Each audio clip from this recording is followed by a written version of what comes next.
Thank you very much. Good morning. So this talk is called "Why the Future is Vegan," but at the same time, it's about how the future is vegan. Developing it, I changed a few things about the content.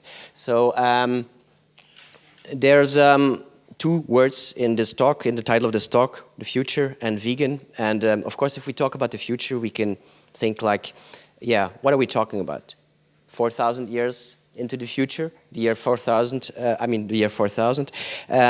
Well, by then I'm sure we will be vegan because we may have invented things like synthetic photosynthesis, or maybe we're even digital humans. You know, we have uploaded ourselves to some other medium. So there's all kinds of possibilities. But of course, we're more interested in realistic scenarios, and we're interested in a time frame that's shorter than those 4,000 years, maybe 3,000 years, or 2,500, or 2,100.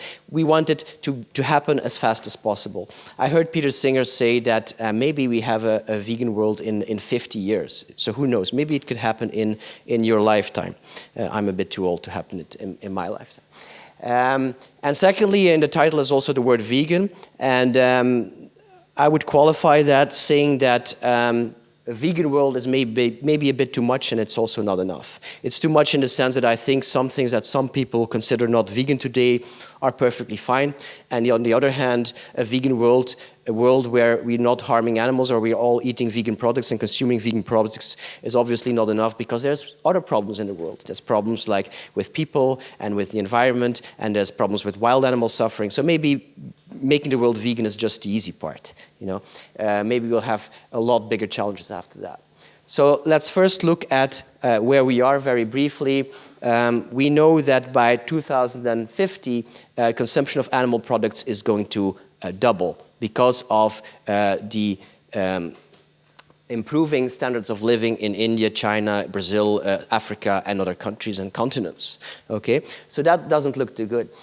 It's also very difficult to assess today what impact we are having. Maybe some of you have seen this kind of news item where it says that in the US, thanks to lowering meat consumption, we're eating 400 million animals less, or Americans are eating 400 million animals less. But then there was very recently, after this news, after a decade of decline, Americans are eating more meat again. But then there's somebody saying, like, this is not because there's higher demand, but because there's a surplus that was built up. So it's kind of hard to assess where exactly we are. In any case, we know that at this point, meat eating or eating animal products is still normal, natural, necessary, nice. You know that. And we also know that it's not difficult, it's not easy to go vegan for many people, and it's not easy even to stay vegan for many people. We know that of the vegans, 75% falls off the wagon at some point. So we surely have to make it easier. And there's a big challenge ahead of us, and the question is, who is going to make that happen? Who is going to make the world vegan? And of course you say, that's us, right? That's the vegan movement. And up to now, I think that was very true. And up to very recently, we were, and maybe we still are, the major player, but up to now we were kind of the only player. But recently this changed, I think. Well, it's already quite a while. There's other factors, of course, that you can imagine. There's, for instance, things, black swans that can help us, like some kind of virus or some kind of like influenza, pig fever, or whatever that spreads all around the globe, and then people may all of a sudden say, like, oh my God, this factory farming, it's way too risky. We have to do something about that, and we may be helped in that way, or maybe we could get help from unexpected sources. This is a tick creating meat allergies. If you ever want to give an award to somebody for veganism, maybe this tick has to receive it. But other than that, let's look at what partners or what other sources or forces are maybe driving this vegan change. So there's us, there's the vegan movement, but there's also, since a couple of years, a whole planet and health. I take them together. The sustainability movement, sustainability for ourselves, health. We want to be healthy people. And for the planet, we want a sustainable planet. So this is also very much a driving force in the direction of eating less meat, eating less animal products, a more vegan world. I'll talk about it later. And then there's a very important and very recent third drive or factor or force that I see, and that's business. Business or profit or people thinking that they can make a lot of money with this. And it's controversial, and I'm sure some people will doubt the value of this and not see what we can get from this, but I will try to explain. So if you look at these three factors or forces, the vegan movement, planet and health, and business, they differ a bit, of course. They're not the same. And these two, the green and the blue, don't want the same as us, as the vegan movement. So if you compare what we ask of people, what we want them to do, then we want them to eat no animal products, right? But the planet and the health phenomenon or movement or whatever says eat less animal products. And what does the business movement say, or the business force? Eat our animal products, right? And then if you look at the reason why these different forces are doing what they do, or moving in the direction they're moving in, we, the vegan movement, we say it's the right thing to do for animals. The planet health movement says it's green and it's healthy, it's sustainable, that's why you have to do it. And the business movement says it's tasty. Okay, that's why you have to do it. Our products are really nice. Sometimes they may also talk about health or sustainability. But my argument is that these three forces lead us to a vegan world. Okay, and that is why we have to work together with these forces in unison. We have to, if this is a machine going to a vegan world, we have to move in tandem with the other forces, okay? Because the vegan movement is going to make sure that people think, or believe, or know that eating non-vegan products or consuming non-vegan products is unethical. The Planet and Health movement is making sure that we start to understand that it's unsustainable, untenable, and the business movement is going to make it redundant. They're going to make such great products that it's actually not necessary anymore to eat animal products. Okay? So there are, of course, other forces in society, black forces, dark forces over there, that are not helping our cause. And whenever we want and when we can, it's okay, I think, to sabotage them and to disrupt them and to make sure that they're not operating as well as they can. But what we should not do is this, is sabotaging the part of those forces that are on our side. Okay? So, I want to talk about three parts. Our movement, I think we're getting better. We're getting a lot more powerful and effective. I want to talk about our allies, saying that we're not doing it alone and we should work together with them, the health and the plant movement, and then money, and see how we can relate to that. So this story is about like how do we relate to that, to those different forces, and the answer to the question why the world is vegan or why the future is vegan is that there is a very nice thing developing where different forces are working together, if we let them work together. Okay, so the vegan movement, let's take a look at where we are, our strengths and our weaknesses, etc. We care. It's one of our biggest strengths. We care. We've always cared. We've been very committed. We come to the streets, we come to conferences. You are here on a weekend and you're learning, you're like writing down to learn what you can do to make the world a better place for animals. Okay, so we're very committed. Our movement is growing. I think there is no doubt about the commitment of the people that are part of it. And we're also on the right side. These things, caring, being committed, being on the right side, we've always been that since the beginning of this movement.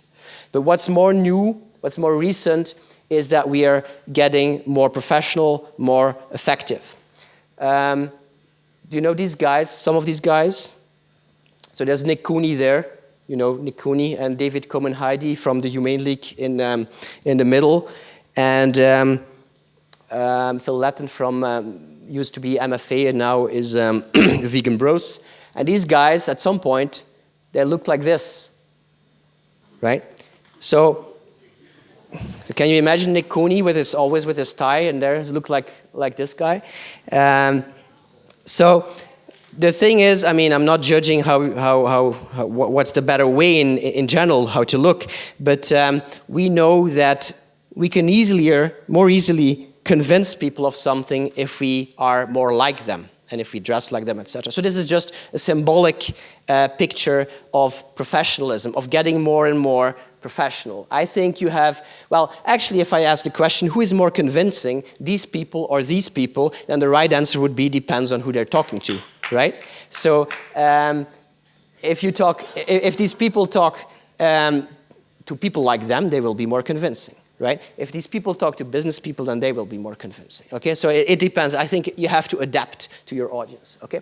So professional is the new radical. That's I think, a good way to say it. And I think we have to be as professional as possible in the movement. That doesn't mean there's no room, of course, for grassroots movement, but there's a lot of things that we have learned and that we are still learning and that make us a lot more effective for the animals. I think we have more and more professionally run organizations.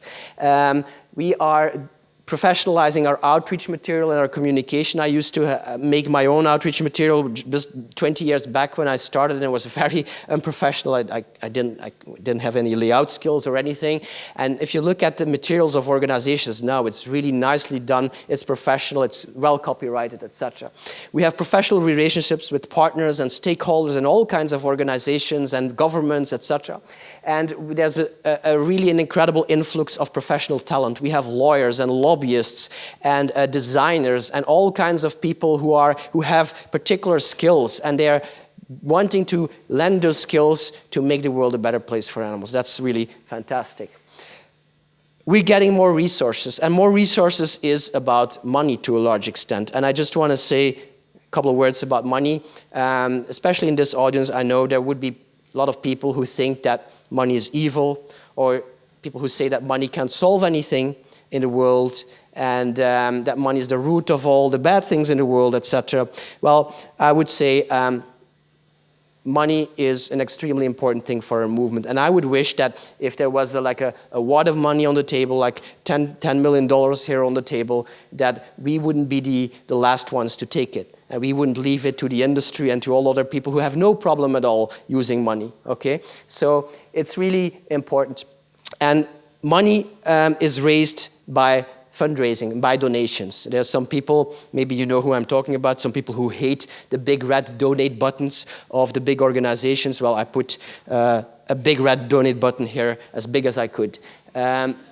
Because I think it's so important. Fundraising for everybody is so important. Don't be ashamed of fundraising. Don't be ashamed of having paid people in your group, right? It's really important for the sustainability of people, sustainability of our movement. It's a way of professionalizing. It's a way of increasing our impact. And look at what money can do. Look at these, some of the bigger organizations. This is the Humane League, HSUS, MFA, Mercy for Animals, Animal Equality, and VIBU, the vegetarian organization in Germany. And look at how they have grown in terms of number of staff in the last 5 years. That's thanks to money. That's thanks to donations from people who want to give their money to make the world a better place for animals. All right. So MFA, for instance, there were like 5 or 10 people 5 years ago, and now there are 100 people. Right. So this is really hope-giving, the growth of this movement. Don't forget, if you doubt the importance of money for a movement, that well, these are the budgets of big American corporations. These are their marketing budgets, the brown or red circles. And in green over there, you have the total budgets of animal rights organizations, total budgets, not just marketing budgets. They hardly have any marketing budget. So you see the inequality between those things. Okay. Also, don't forget that if you look at the US, but it's the same thing in other countries, that donations, if you look at donations, only 1.5% of donations goes to animal causes. 1.5% of all donations. And then if you look at that 1.5% of donations, then only smaller than 1%, or here it is even smaller than 1.1%. 1% of donations goes to farmed animals, and the rest goes to cats and dogs and shelters and things like that. So you have 1% of 1.5% that goes to farmed animals. Okay, so you understand that we have to raise money. Another thing that we're getting more professional at is that we're more focused on evidence, research, and results. And there's a couple of good organizations that some are older than others. The Phonolytics, for instance, has done a lot of good in terms of like trying to summarize research, doing research themselves. There's Animal Charity Evaluators, an organization that tries to establish which animal charities are doing good work. There's the Effective Altruism movement, which is about effectiveness. There's the work that Nick Cooney has done with Change of Heart and Veganomics. There's also an organization that I work for, part of Beyond Carnism, together with Melanie Joy, CEVA, the Center for Effective Advocacy, where we try to increase the effectiveness of activists. And so we've gotten better at establishing priorities, seeing where the worst forms of suffering are, setting goals, measuring outcomes, and especially you can summarize this as being results-driven, looking at results, trying to get results for animals. And you could say, like, of course we're about results. What else could we be about, right? But look at, for instance, this. This is a car salesman, and he's just sold a car to somebody. And then there's like a professor of sales who has just like looked at what he was doing, and he says to the car salesman, hey, well, this wasn't according to the book, you know? This sale you just made, I mean, it wasn't according to what I taught you. So you can be focused on your ideology or your system or your rules or, well, anything else than results. And I think the most important thing is, of course, to focus on results and not about the rules. If you get the results, the rules or whatever, the ideology doesn't really matter all that much. We've become more positive. I don't know who this guy is, but he looks very happy and positive. So I use him as an example. He's in all my talks now. If anybody knows him, tell him. We've also, and part of this positivism is also like giving more attention to food. This is the seafood tower in Crossroads restaurant in LA. I think we can be very positive with food. People love food, of course. There's only, they love sex and then they love food. I mean, that's like kind of the hierarchy of people. I mean, if I just generalize a lot.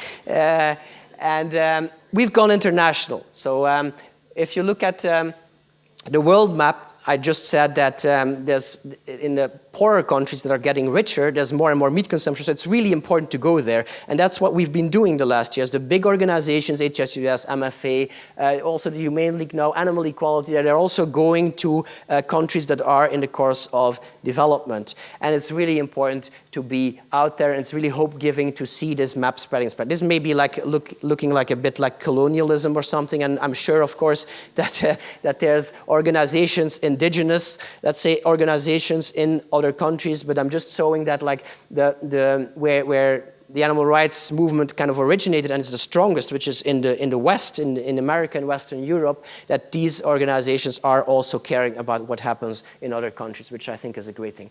And we're taking it as a movement, we're taking it to new levels. This is the Good Food Institute, an institute in the US, just launched very recently, and they're already doing great things, and they're trying to make a connection between researchers and money and the movement in terms of like getting better products, developing better products, launching them in the market, etc.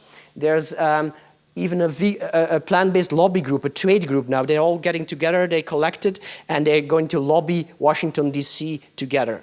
Okay? This is like, I mean, we're opening vegan schools. I mean, not us, but James Cameron, the director, his wife has opened an all-vegan school. Or we're doing like even these crazy things. We're sending drones to animal factories. So we're taking it to new levels. We're developing new techniques, and it's really hopeful to see that. There are a number of dangers and downsides. I have another presentation about that, but let's just quickly go over them. Purity and what I call bad advocacy. I'm so vegan, I don't watch Kevin Bacon movies. Let's not be the purest vegans we can be. Let's be the most effective vegans we can be, okay? Infighting, there's still a lot of it in our movement. We have to avoid that. It's a risk, it's a danger. There's anger and negativity, and also really important, I think there's room for anger, and if you're angry, that is your feeling, and that is okay, but I think it's important to find good ways to express that and to canalize that anger so that it becomes something productive. And there's, of course, the risk of burnout. And some people, some of you also maybe are doing too much, maybe at times, and are not giving themselves the pleasure of a good movie or whatever. So remember, caring for yourself is not self-indulgence, it's self-preservation. It's just making sure that you can do this for as long as possible, because the animals are going to need us for quite a long time still. So looking at this second one, planet and health, we know that health organizations and environmental organizations, this is Oxfam, are more and more telling people to eat less meat. We know conspiracy, we know from there that they don't tell the world to go vegan yet, but there is movement. They are talking about reduction already. So if we look at this green line here, they will ask for less animal products for the reasons of it being green and healthy. And I think we can agree with that, we can get along with that, we can work with that. Even if it's not, maybe not our ideal message, I think it's positive.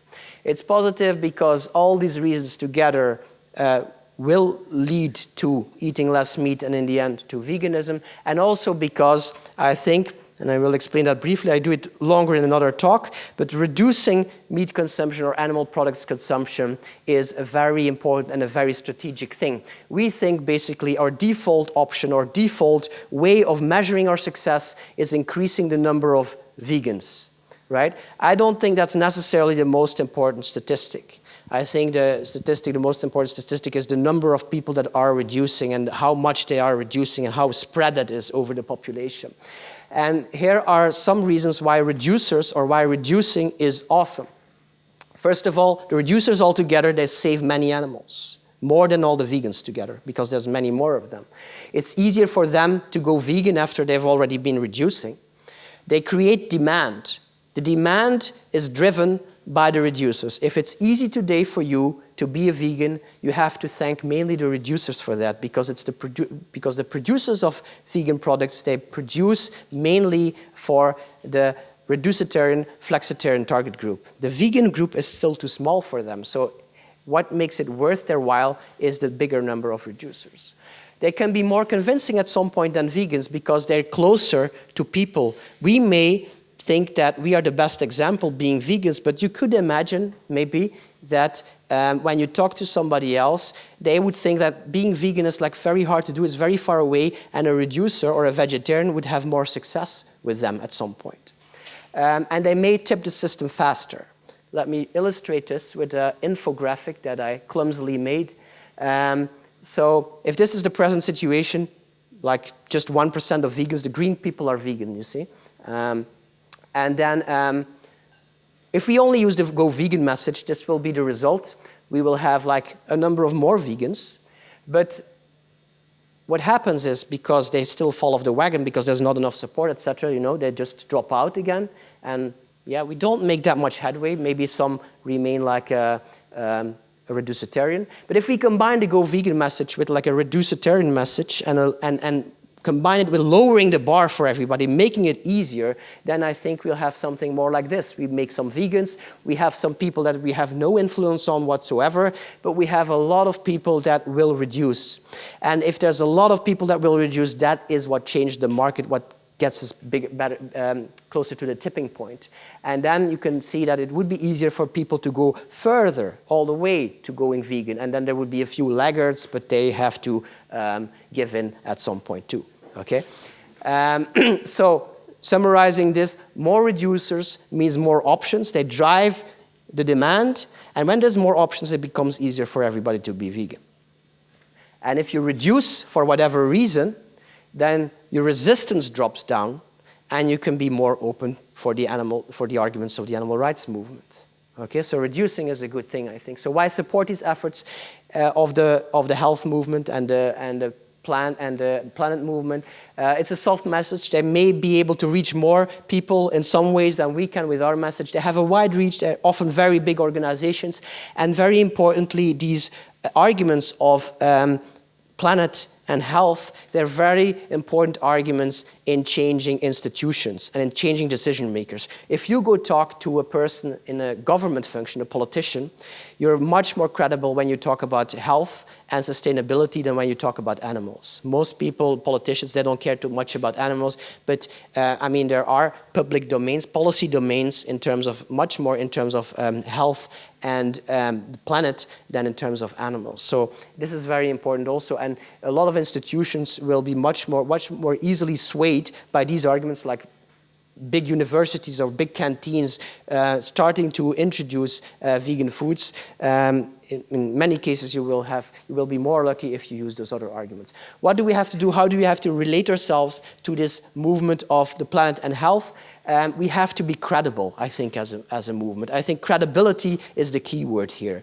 And so what do we have to do towards them if we want to lobby with them? Is we need scientific backup. We cannot just invent some things. We cannot just like exaggerate our claims, etc. It has to be scientifically backed up. So it's opposed to beliefs. We believe that. No, we want to prove it.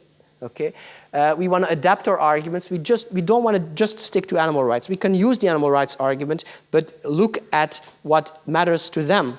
Okay, to them, what matters is health and sustainability, respectively. So use those arguments. Also adapt your ask. Like be okay when they ask for reduction. Don't demand from them that they use the Go Vegan message. They won't do that right now, but the Reduce Vegetarian message is good. And be open-minded instead of be dogmatic, okay? Some dangers and downsides here with this plant and health movement. These are the main ones, I think, chicken and fish. Because chicken and fish, they are considered still healthy and more sustainable. So we have to make sure, if we lobby with them, we could lobby for this, that people don't just switch from beef to chicken and fish, because that won't win as much, because these creatures are much smaller than cows, so there will be many more killed and suffering. So that won't help. So we have to pay attention to this.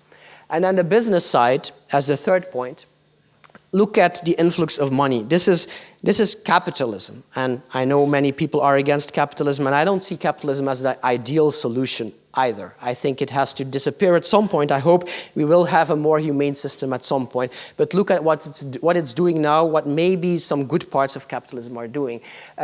This is the money that some of the new businesses in terms of meat substitutes, the producers, collected in the last few years. That's $350 million together. That's more than the yearly budget of the whole animal rights movement together, I think. So you can see that this is money that indirectly goes to our movement, to our cause, not directly the vegan or animal rights movement. It helps us a lot. Okay, and this money comes from people like Bill Gates, from Sergey Brin from Google, from Li Ka-shing, which is the second richest man in Asia and a very big philanthropist. So from important people, and just the fact that these people invest in it is a very important also signaling and symbolic fact. You know, people look up to these people and look where they are investing, etc. So just a few examples, and you may know some of them or most of them. The Impossible Cheeseburger, which is just launched in New York. Hampton Creek, which has made it its mission to take the chicken out of the food chain and develop egg products that are plant-based. New Way Foods is trying to come up with sustainable seafood, which is not animal-based. This is the first cultured meatball by Memphis Meats. It's not on the market yet, but it may be in a couple of years, 5 years maybe. Beyond Meat, with the chicken strips, is a very successful company. There's people, it's now called, it used to be called Move Free, but now it's called Perfect Day. People who are trying to reinvent milk that is exactly the same in terms of nutritional value, in terms of taste and chemical composition, but is not based on animals. Clara Foods is trying to really reinvent the egg, and this guy, Andras Forjaks, is trying to come up with cultured leather. And then there's, of course, the lab meat, which Shen is going to talk about also. Lab meat, which is done by Mark Post, for instance, in the Netherlands, or Super Meat, the crowdfunding campaign that's recently been launched in Israel. And there's not just producers, but there's also distributors, and there's restaurants, all businesses that got into it because they see a profit. And we need that. We cannot do it without them. We cannot change the world alone. We cannot make the world vegan by ourselves. We have to work in unison with these other companies. So what I'm saying is here with the business too, don't sabotage our friends. Okay? Don't sabotage the people, even if you're not in favor of capitalism, even if you have a lot of doubts about it. And these doubts, they could be like, you could be anti-technology or anti-science. Think about that. Be reasonable, be rational about that. Don't just accept what you read on the internet, but try to find out what is true. You could be anti-capitalist, like I said, and capitalism has quite a number of problems, but this is maybe the best that capitalism can give us. You could be anti-consumerist. Some people are really against any kind of company. No brand is your friend. I think this is like not a good, not the best, not the most productive attitude that we can take. And we have to not think in terms of absolute morality. It's not a matter of good versus evil. It's not a matter of like the people in business are evil and are just wanting a lot of money, and we are the good guys who are doing it for the right reasons and for the animals. Okay, we have to get rid of this absolute kind of like seeing morality. So concluding, I think at this point, most people in the world are stakeholders in the sense that they have a stake in eating meat. They are really, well, they love meat, they're addicted to it, animal products, and for that reason, it's very hard for them to listen to our arguments. But if we work together with this Planet Health movement and with the business movement, which is developing the alternatives, then we are showing that it is unethical, untenable, and redundant to have or produce animal products. So we sabotage there, we don't sabotage there. And that way, I think, the people who are stakeholders right now, who have the blindfolds on, those blindfolds will fall off. Because there are so many good alternatives, because we've made an incremental change and we've tipped society, and we've contributed with our passion and our commitment. So the future is vegan. It's not vegan just if you want it, but if you work very hard for it and if you work with the right partners, the right stakeholders. So let go of the way you think we should arrive at a vegan world. It may happen with different partners than you expect, with different circumstances, with surprises, but it will happen. Thank you very much.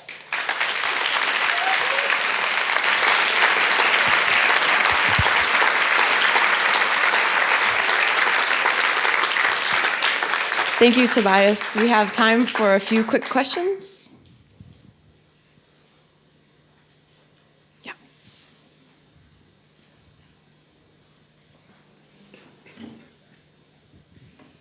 Thank you, Tobias, for your excellent talk, as always, here and in London as well. Wonderful talk. And I just have one question, or maybe comment. It's about the credibility of all your wonderful theory and strategy. Do you think, is there any scientific study done as yet or somewhere in the pipeline coming up which could confirm that behavior can change the attitude? Say like, the producers, meat producers, they could become a vegan in future. Is there any backed up by any scientific evidence, any study? There is already studies about that. Nick Cooney in Veganomics quotes some of those. And so we know two things. We know that most people evolve from reducers or vegetarian to vegan and don't go cold turkey. And we also know that they evolve, many of them evolve in terms of their motivations. So people who start being vegetarian or vegan for health reasons or for no reasons, just because their boyfriend or their girlfriend is vegan, they don't have the ethical reasons. In a lot of cases, they will develop those animal rights reasons. And I'm sure there's people here in the audience who started being vegan for health reasons and started to get into it because they had some physical problem or whatever, and then got more open to it to read about the animal rights reasons, and now are animal rights activists. I hear it all the time. So you have these two forms of evolution. There is already quite some evidence for that, and I believe the Reducitarian Foundation is also doing research about that right now. I don't know if the results are out yet. Okay, thank you very much.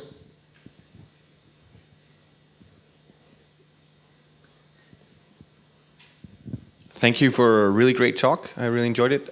Excellent points. I was thinking if you have some more concrete examples on how to actually work together with these people. With which people? The health and planet side, and also the businesses. How can we, as this vegan rights movement, like do we suit up, or what's the? Yeah, I think. I mean, with the health and the environment and the environment movement, there's a lot of opportunity to work together. But we have to let go of the idea that they have to do things exactly as we want them. So they're quite open for messages of eating less meat, etc. But if we insist that it's going to be no meat or nothing, or no animal products or nothing, then it gets a lot harder. I've a lot of experience in working with some governments, local governments, and it's really clear there that they're not interested in the animal rights argument, and they find it even dangerous. It's more dangerous than the other ones because they know that it can cause controversy with, for instance, we do it in schools, and it can cause controversy with the parents. And so the other arguments are much safer, but they will lead to the same thing. So that's one thing, just letting go, and that's what I try to say here, letting go of the idea that it has to be vegan and it has to be for animal rights reasons. Let these people allow them to have their own message and try to influence them, try to be there as a stakeholder, try to be there and convince them to pick up these campaigns, but they cannot copy your campaigns exactly. That's too much to ask right now. They will do that later, I'm sure. And with the business world, I'm thinking, I mean, we are a natural ally for these businesses. They could sponsor us. We need, I mean, if we would talk about why to go vegan all the time, but there would be no vegan products, of course that would be very problematic. We just eat water and bread. But they are there supplying these products, so they are natural allies. I mean, we really need them, and they are spreading a message also. So we can work together. We can sample their products as organizations, and we can maybe get paid for it and pay more staff and things like that.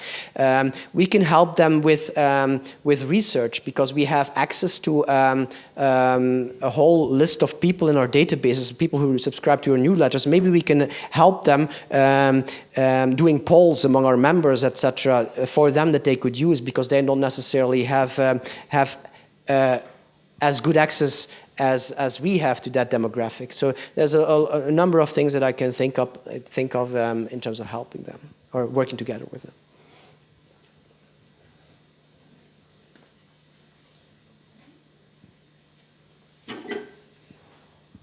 Yes, thank you very much for a very, very, very good talk and laying out really important strategies. Over the last couple of days, I've been arguing that the alliances should also include the feminist movement. But I started thinking, as I was listening to you, it would make sense to involve mainstream women's organizations much more, such as the Catholic Women's Organization, women's medical organizations. I think you find a very open ear to some of the vegan arguments. Mm-hmm. And these are also, well, I mean, women are also carrying that into the family. So I think somehow I feel there's a lack of that consideration that the feminist movement and the mainstream women's organizations could contribute to the fight, to our fight. So I was wondering why that is. Why did you leave it out? Yeah, why I left it out? But just one final point. Mm-hmm.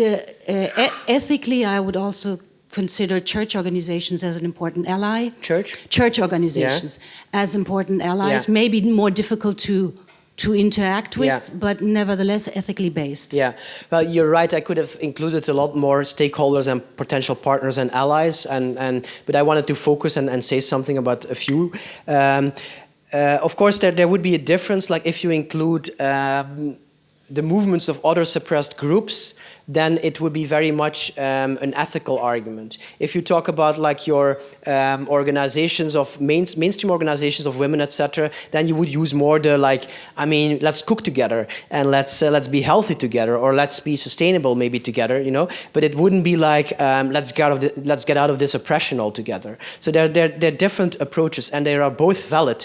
But I think with the mainstream approach, you might have, if you do it well, you might have more reach.